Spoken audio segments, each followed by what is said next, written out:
प्रभु यीशु मसीह के नाम में आपको अनुग्रह, शांति और आशीष मिले। एक विद्यार्थी था और एक बड़े इंस्टीट्यूट में वो अपनी पढ़ाई परसू कर रहा था। उसका नाम जो था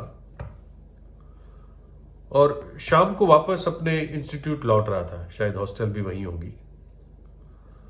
तो रेड लाइट सिग्नल पर उसने अपनी गाड़ी रोकी। ये उन दिनों की बात है जब ऑटोमेटिक डोर क्लोजर शायद नहीं होता था। जैसे आज के दिन में अगर आप गाड़ी जब इंजन चला के आप आगे बढ़ाते हो तो थोड़ी स्पीड पकड़ते हुए गाड़ी के डोर्स, दरवाजे अपने आप लॉक हो जाते हैं। आपको आवाज सुनाई देती है कि दरवाजे लॉक हो गए।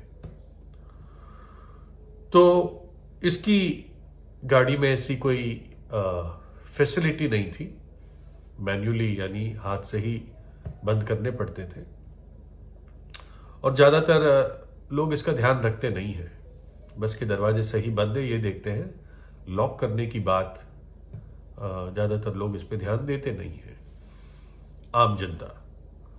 तो जब इसकी गाड़ी सिग्नल पर खड़ी थी तो एकाएक एक आदमी ड्राइवर के बगल वाली सीट का जो दरवाजा है उसको खोल के एकदम अंदर बैठ गया और उसने एक रिवॉल्वर या पिस्टल या गन उस जो के कमर या पेट के ऊपर उसने दबा दी और उसको ये कहा कि बस गाड़ी आगे चलाता जा, किसी को बुलाने की जरूरत नहीं है, कोई चिल्लाने की जरूरत नहीं है, किसी का ध्यान आकर्षित करने की जरूरत नहीं है, बस गाड़ी आगे चलाता जा। और स्वाभाविक है कि जो घबराया और उसने उस डकैत की बात को उसको मानना ही पड़ा। लेकिन जो एक परमेश्वर का भय मानने वाला व्यक्ति था और मन ही मन में उसके विचार प्रभु यीशु के तरफ गए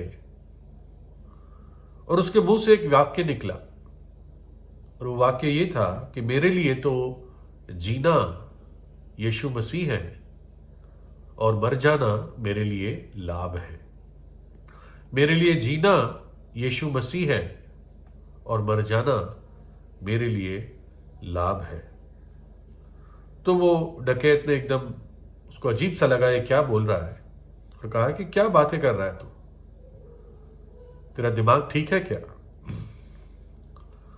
तो जो ने हिम्मत करके उस डकैत को बताया कि प्रभु यीशु मसीह ने मेरा जीवन बदल दिया है, मेरा उद्धार हो गया है, मैंने नया जन्म पाया है और अब मेरे पास अनंत जीवन है और अगर मैं इस धरती पर मर भी जाता हूं तो मेरा जीवन कोई छीन नहीं सकता, परंतु मैं प्रभु यीशु की उपस्थिति में एकदम प्रवेश करता हूं। और डकैत बोला अब तो मुझे पक्का मालूम है कि तू पागल है, लेकिन फिर भी उसको ये बात सुनने में अजीब तो लगी और उसने और पूछा और जो बताता गया प्रभु यीशु के प्रेम के बारे में, उस अनंत और अद्भुत जीवन के बारे में, बहुतायत के जीवन के बारे में। तब डकैत ने कहा अच्छा गाड़ी साइड पे लगा और उसने अपनी बंदूक को वापस खींच लिया, यानी अब उसके ऊपर लगा के नहीं रखा, जो के ऊपर धमकी को हटा दिया। और उसने जो से ये पूछा मुझे ये बता कि कैसे मैं मृत्यु के भय पर विजय पा सकता हूं, कैसे ये मृत्यु का भय मेरे जीवन से दूर किया जा सकता है। और तब जो ने अपनी बाइबल लेकर उसको यूहन्ना 3 अध्याय का 16 वचन पढ़वाया और डकैत ने उसको पढ़ा और एकदम रुका और कहने लगा अब मुझे दिखता है। और उस वचन में क्या लिखा था? क्योंकि परमेश्वर ने जगत से ऐसा प्रेम रखा कि अपना इकलौता पुत्र दे दिया ताकि जो कोई उस पर विश्वास करे वो नाश न हो परंतु अनंत जीवन पाए। और उस डकैत ने गाड़ी में ही प्रभु यीशु पर विश्वास किया और उसने जो के साथ मिलकर अपना सर झुकाते हुए प्रभु यीशु से प्रार्थना की।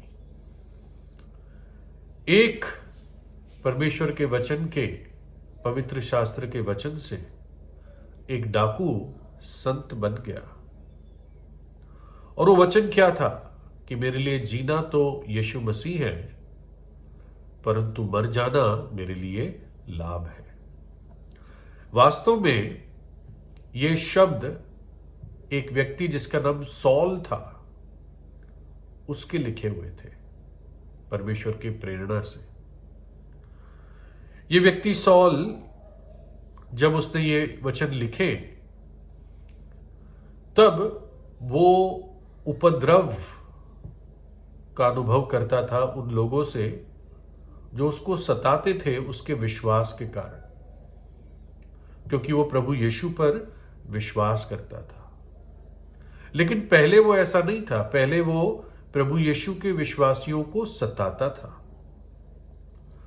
उनको गिरफ्तार करता था, उनको जेलों में डलवाता था, कुछों को उसने मरवाया भी, गालियां बुलवाता था, नारे लगवाता था प्रभु यीशु के विरुद्ध। लेकिन एक दिन प्रभु यीशु ने उसको दर्शन दिया जब वो दमिश्क नगर की तरफ जा रहा था, और उस दर्शन में पौलुस ने इतनी, या सॉल, उसको पौलुस भी कहा जाता है, सॉल ने इतनी प्रचंड भयंकर रोशनी देखी कि वो 3 दिन तक अंधा हो गया।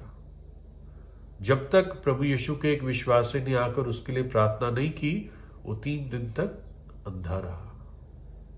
लेकिन उस अनुभव के बाद उसका जीवन बदल गया।